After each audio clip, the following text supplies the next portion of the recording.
Hi, I'm Reverend Jake Sabe, and welcome to Children's Bible Stories.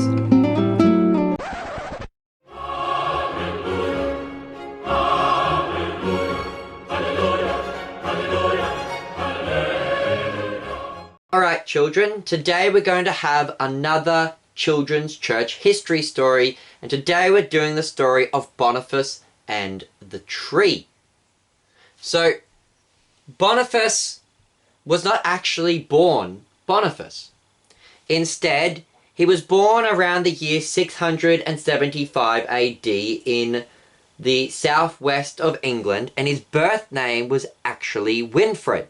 And Winfrid, despite the wishes of his family, he went and joined a Benedictine monastery and became a monk. And he then later wanted to become a missionary monk. Particularly, he wanted to go and preach to the pagan Germanic people on continental Europe. And so in the year 716, he went off to the land of Frisia, where the Frisians come from. There, he also met up with a man named Willibrord, who had been preaching to the Frisian people since the 690s and had earned the name the Apostle to the Frisians. And so Winfrid and Willibrord worked together to preach to the Frisians, and then after that, Winfrid went back to England. The next year, Winfrid came back to Europe, and this time he went down to Rome and met with Pope Gregory II. It was here that the Pope actually changed his name from Winfrid to Boniface, naming him after Saint Boniface of Tarsus, who had been martyred back in the 300s. And Pope Gregory had appointed the now named Boniface to be the apostles to the Germans, and appointed him as the missionary bishop of all of Germania. And so Boniface went off to preach to the Germanic peoples. And this is where we now get to the story of Boniface cutting down the oak. Now Boniface was preaching to the Germanic people living in a town called Gasmia. Now the thing is, we don't know exactly where in Germany that town is.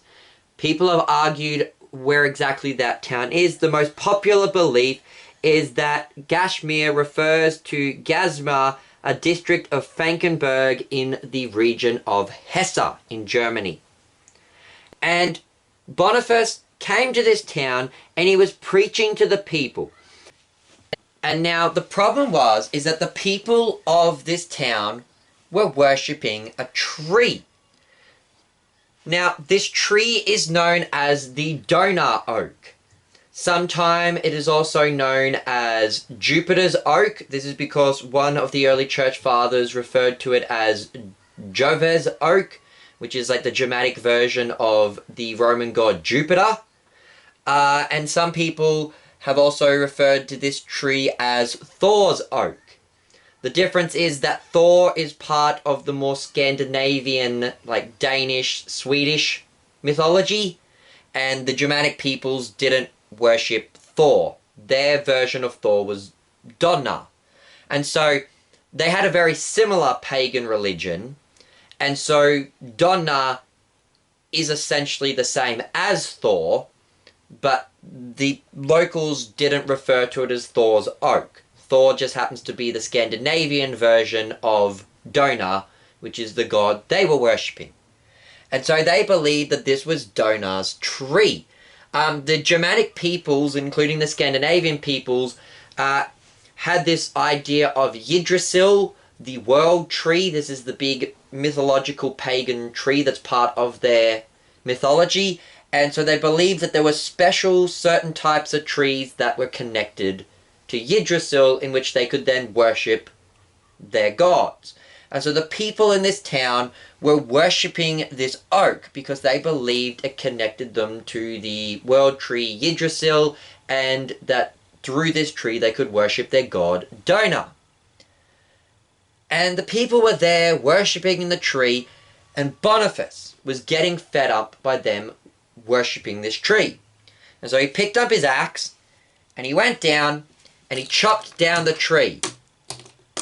And he chopped it up into wood, and then he took that wood and he used it to help build a church which he dedicated to Saint Peter. Became the Saint Peter's Church.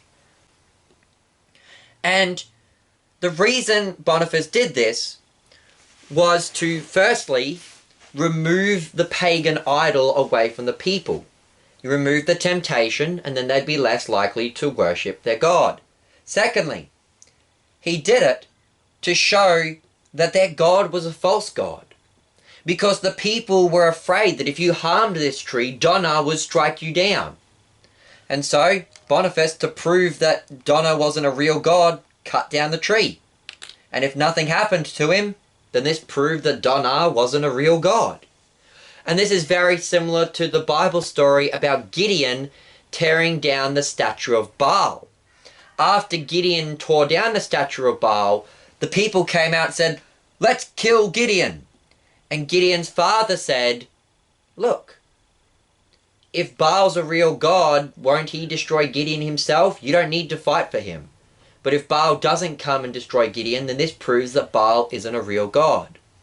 So Boniface did this also with Donar's tree. And he proved that Donar was a false god. And he tore down the old pagan idol, the tree, and he used the wood to build a church, replacing their idol and their false worship with a place where they could go and worship the one true God and receive word and sacrament. And after that, Boniface kept travelling around preaching and teaching to the different Germanic peoples all the way up until his death in the year 754. Boniface had returned to Frisia, and he had converted a number of people and baptized many of them, and then he had arranged for a meeting for the people to gather for some confirmation. And as they were gathered for confirmation, Boniface saw a crowd of men coming. He thought, okay, cool, here's my converts coming for confirmation. Instead, they were a band of naughty robbers coming to steal from them. And they came and they attacked Boniface and his men. And many of the men who were Boniface's converts picked up swords and fought back against them. Boniface instead told them to lay down their swords, and that we should not repay evil with evil. And so the men listened to Boniface, and they put away their weapons, and the naughty robbers killed Boniface and 52 other men and stole all their possessions. And that then is the end of the life of Saint Boniface. And that's the end of our church history story for this episode, children. I've been your host, Reverend Jake Zabel. Goodbye and God bless.